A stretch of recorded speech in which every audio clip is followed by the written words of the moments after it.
It feels like you've seen it generation after generation after generation. It's an honor to wear something like that today. It's still as beautiful now as it always was.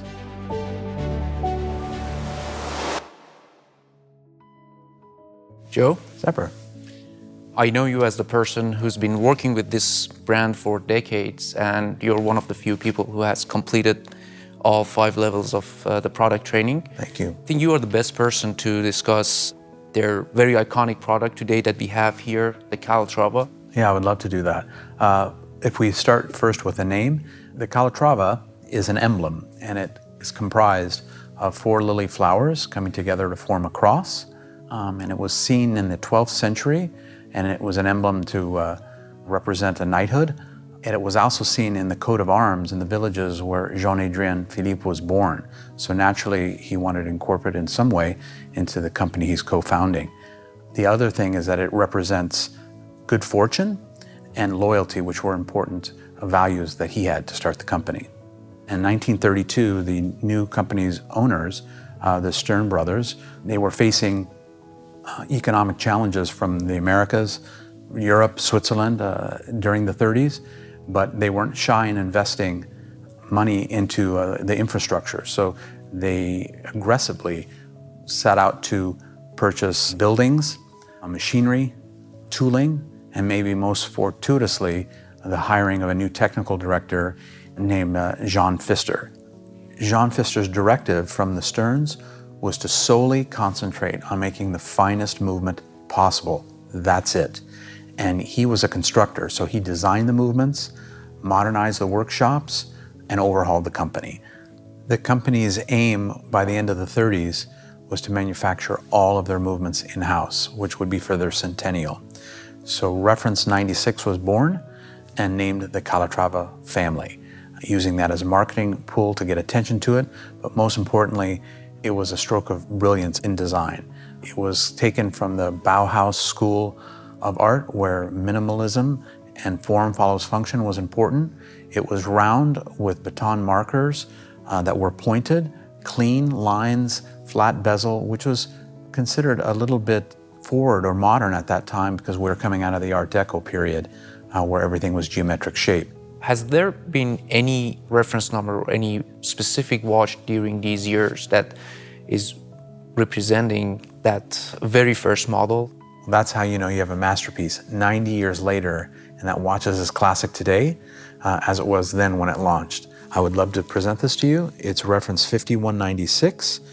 The 96 comes from the original 96, transferring all the design codes of a modern watch, but just the size is the biggest difference. But if we look at and point out all the detail of the original 96, if we remember, was a Bauhaus design, which was Dauphine hands, or sword style, baton markers that are pointed, soft vertical brushing in the center, a flat bezel. When you look at that, it feels like you've seen it generation after generation after generation. It's an honor to wear something like that today because it just shows you the design transformed after all those years. It's still as beautiful now as it always was. When you look at this watch at a glance, it looks like a very simple watch, but when you take a closer look at this watch, you see a lot of details. And I think this is amazing how it's following the same exact design codes and elements of the very first model. And I guess that's a true meaning of being timeless. Exactly. It's coming full circle now. Again, those attributes are that soft vertical brushing, the baton pointed markers, Dauphine hands, flat bezel, really clean center, just in a modern interpretation of size. It's an absolute iconic beauty. Thank you for letting me take a closer look at your watch. It's a super elegant timepiece. It's one of the most beautiful, simplistic watches I've ever seen. I also would like to show you another watch that is probably as iconic in the more of a modern age than this one, and this is the famous Reference 3919. Now what's famous about it is you'll notice this was born in 1985, so still the watches were fairly small, but the edging around here that is called guilloche or engine turn, that's all worked by hand. It's an inspiration that came on a watch actually 2 years later after the 96 was Reference 96D, which meant decor. And they got the inspiration from hobnails or nails used in doors in the facades of Notre Dame in Paris. That became a design element that they did 2 years after the original and was born as a line now in other references, automatics and without dates, things like that, with a hobnail design. But in the 80s, coming out of the quartz crisis, people were starting to look at mechanical watches again as pieces of art and new ways to appreciate status, success, things of value. And other brands were well known for their shapes or, identifying those traits, but Patek Philippe really didn't have one watch at that time in the mid-80s to define who they were. So this one was chosen cleverly by an ad agency with two hands holding it, framing a beautiful, clean, white dial Roman that was bold, sub-second like in the original 96 with black hands. And it was a very successful campaign. People recognized this hobnail and white dial with Patek Philippe watches, and it was affectionately known as the banker's watch, something of power and success, which was very much part of that 80s movement with wristwatches. This is an amazing history about this watch. So the decoration around the bezel is called hobnail, and it's done by hand. It is. Guilloche or a hobnail or mini pyramids, and there's a groove at the base of those as well. It's very intricate. It's always been done by hand, and it always will be, and it's a signature in the modern era of Patek Philippe cases, and again, the Calatrava line. Very, very understated, yet elegant. So interestingly enough, we have in 2021 a new interpretation of this, because this is only 33 millimeters.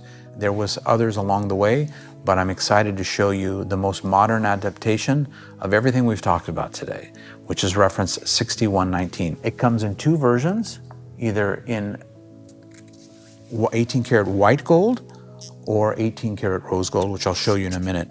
But at closer look, this watch, after everything we've discussed, has both elements of the hobnail design from the 3919 and the original caliber 96. The first bezel is plain and flat and then extends to a secondary bezel showing the hobnail design. So it's kind of a collaboration of today. This is 90 years of the entire line. Again, case in point, the sub-second hand, the vertical lines on the dial itself, the longer but pointed batons, faceted. It's 3 facets versus 2 in the original because of the size. It's now 39 millimeters and has a new updated movement, which is capable of 65 hours of power reserve and state-of-the-art technology that they've been working on over the last 20 years. And that's why now you have an exhibition back to show the beauty of who Patek Philippe is today in a larger size. And here in the rose is just as beautiful with warm tones of a silver as opposed to that combed gray, but the same movement here. And these are just brand new, and I find to be as spectacular as anything we've seen. But it's really the accumulation of everything they've done in the models we've discussed. Take a look. Super, super elegant and full of details. You're right, I can see those two iconic pieces that you talked about earlier. All in one. All in one. That is amazing. And look at the movement. So those decorations on the movement are just beautiful. Yeah, and it was made just for this watch. It's a brand new caliber as well. So this is the Calatrava moving forward as a future of how they see this most iconic and famous line and watch model over the years.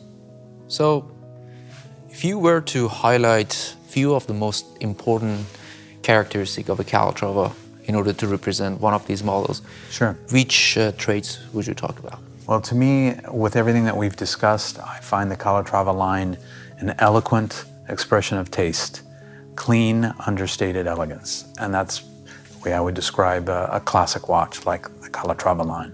I totally agree with you. It was a great pleasure sitting with you and having your comment about these watches. Same, Sepehr, always. Thank you very much. Thank you so much.